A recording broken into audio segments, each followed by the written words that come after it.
Pinatawag kami sa Congress, yan ay hudyat natin. Bangag ka, ha? Wala ka sa matinong pag-iisip. Hindi mo iniisip ang kapakanan ng sambayan ng Pilipino. Inubos yung kaban ng bayan. Putang ina.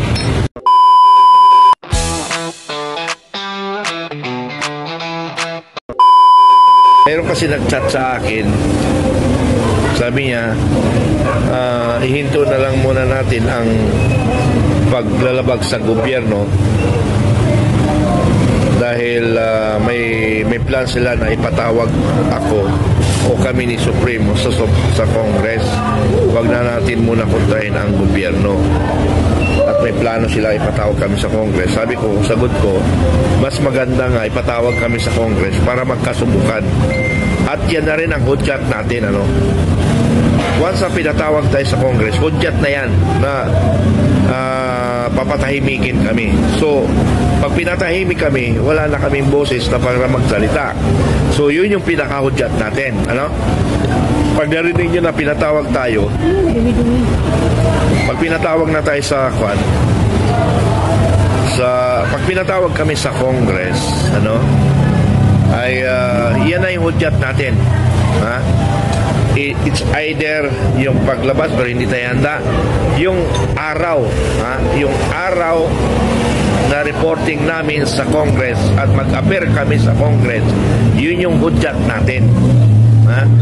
Yun yung hudyat natin. Kasi kayo nahihinip na nauna kayo ng nauna. Tapos ano pa yung sinasabi? Mayroon pa kayong mga ibang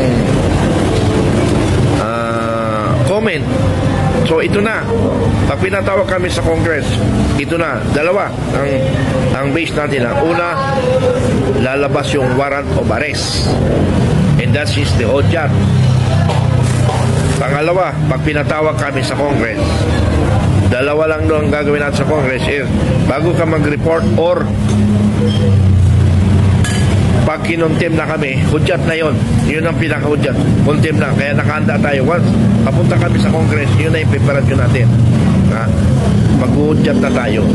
Kasi nga, walang ginawa itong administration kung hindi manakot. Butang ina nyo. Wala kayong ginawa kung hindi manakot ng kapwa nyo, kababayan nyo. Ang ginagawa namin, itigil nyo yung pagnanakaw ninyo. Gago kayo. Ang balos-los. Marcos, Bersamin, inaamong ko kayo.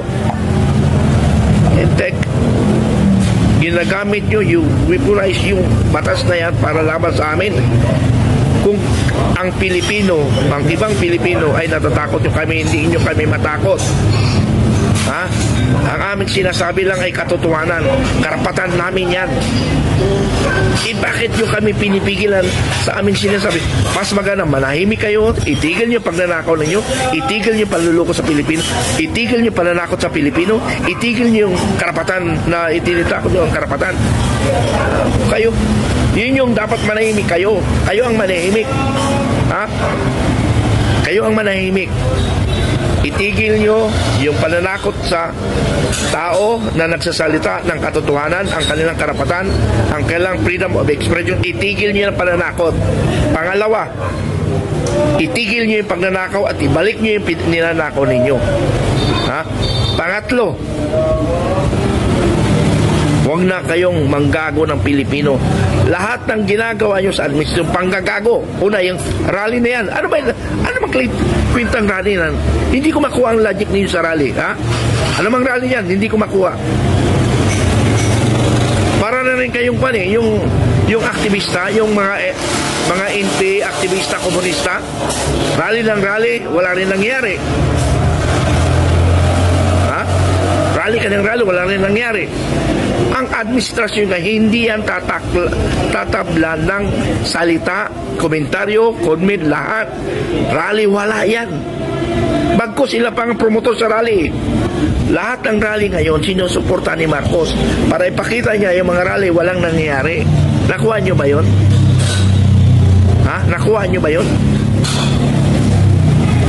Ulitin ko, mga kababayan kong Pilipino, yung ginagawa ng administrasyon, Trilyon ang kalaban natin. Trilyon budget para lang igorgor ang Pilipino. Tayo, 1,000 ang budget lang. Gaano ang kalayo ang diferensya? No? 1,000 versus trilyon. Hindi natin makaya yun. Pero makaya natin yun sa pagkakaisa ng Pilipino. Yun lang yung pagkasa. Ang karamihan sa atin naduduwag. Ang karamihan sa atin walang pakialam. Pag nagigibit sila, naghihirap. Nahihirap kami. Ayun yung problema natin. Tayo nga, hindi tayo kumikilos. Ha? Kung kami, kami. Pero sabi ko sa inyo, kung naniniwala lang kayo sa amin, dapat maniwala kayo. Ha? Hindi nyo kami mapapatahimik, Pangulong Marcos. Ha? Hindi nyo kami matahimik. Bagkus kayo ang tumahimik. Humingi na lang kayo ng kapatawaran sa taong bayan at ibalik nyo yung ninakaw ninyo. Mananahimik kami. Ha? Humingi kayo ng tawad sa taong bayan, ibalik nyo yung pera ng kabanang bayan, mananahimik kami ni Supremo. Ha? Tandaan nyo yan, manahimik kami ni Supremo. Tinatakot nyo kami. Kung natatakot nyo iba, huwag nyo kami takutin. At handa kami lumaban. At handa kaming pamunuan ang taong bayan. Taong bayan, kumilos kayo. At nasa likod kami pag kayo ginolgo ng Armed Forces of the Philippines in National Police. Ididispan natin ang AFP at saka PNP. Nabuo ang gobyerno, it's because of the people. Ha? Nagkaroon ng kapangyarihan ang gobyerno, it's because from the people. Nagkaroon tayo ng konstitusyon, it's because of the Filipino people. Nagkaroon ng armed forces, it's because of Filipino people. Nagkaroon ng PNP, ganun din. And now, tayo yung masunod, hindi sila. Nilagay natin, niluklok natin sila dyan, pamunuan tayo sa tama, hindi sa mali. Mali na. Alisin natin. Ganun lang yun. Di ba? I-disband natin. Magkaisa tayong buong Pilipino. Kung hindi yan sila manahimik. Manahimik sila dahil kinakaya lang tayo. Dahil mga duwag tayo. Sinong hindi duwag? I'm sorry for the word. Sabihin nyo mayabang ako. Paano kung hindi ako mayabang? I'm sorry po. Ganun ba yun? Hindi po pwede yun. Kailangan maging mayabang ka at maging matapang ka.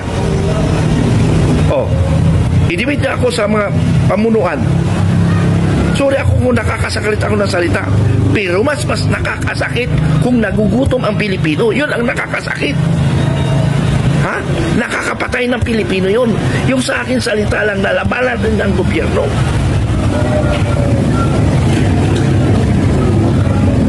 Pangulong Marcos, titigil kami kung itigil mo na ang panluloko sa Pilipino, pagnanakaw at ibalik mo ang kaban ng bayan at humingi ka ng tawad sa taong bayan. Manahimik kami. And that is our challenge to all government official. Ha? May tik sa akin sabi niya, baka pwede natin mo lang manahimik muna kayo kasi may plano kayo patawag sa Congress. Putang ina, sino takutin nyo? Patawag mo kami ni Supremo kung hindi namin magkagulo tayo sa Congress. Ganun lang naman mangyari, makukulong kami. Bakit hindi pa kami magwala? Ganun, alam na namin yun lahat ng tumumunta dyan kinakaya nyo pag lahat ng mga matatapang na pumunta dyan, kinukontim nyo. Yung mga duwag, hindi nakukontim. Paano kami? Hindi na namin hintayin magkontim, magbubuga na lang tayo. Alam naman namin, pumunta namin bakit hintayin pa namin yung URB content? Ha?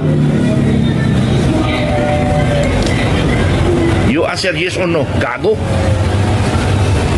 Mayroon bang ganon sa korte? Wala. Sa inyo lang yan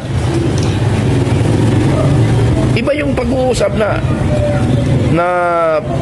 sa isang magulang, isang leader. You answer yes or no. Yun yung pwede yun. Pero this is a court. Hindi ko matawag ang tawag sa inyo. Yung korte ba kayo o outside the korte? Ha?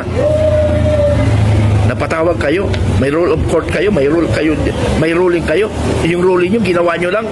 Hindi niya nga pina-approvean sa taong bayan yung ruling nyo eh. Dapat ipa-approve nyo sa taong bayan yung ruling ninyo, hindi yung kayo lang nag-isip, utang ina nyo. Ipa-approve nyo sa taong bayan kung makalusot yung pan ninyo. Yung ruling ninyo, di ba? Ang batas ay approved by the people. Ni-ratified yung 1987 Constitution. Pasok ba kayo sa 1987 Constitution yung mga ginagawa ninyo, ruling? Ipa-approve nyo sa taong bayan. Now, kung approve by the taong bayan, gawin nyo. Wala na kaming question. Taong bayan na nag-decision eh. Huwag nyo kami tukutin. Ha? Pangulong Marcos, bangag ka. Wala ka sa matinong pag-iisip. Hindi mo iniisip ang kapakanan ng sambayan ng Pilipino. Inubos yung kaban ng bayan. Putang ina. Sabihin nyo mayabang ako. Aminin ko na mayabang ako. At least nasasabi ko yung katotohanan. Freedom of expression. Sabihin nyo unethical ako, unprofessional ako. Eh professional yung palang magnanakaw. Professional pala yung mangluloko. Yun ang gusto nyo, yung manlulokong professional. Oo. Di ba na unethical ako, unprofessional ako? Okay lang yun. At least nasabi ko yung gusto kong sabihin. Ha?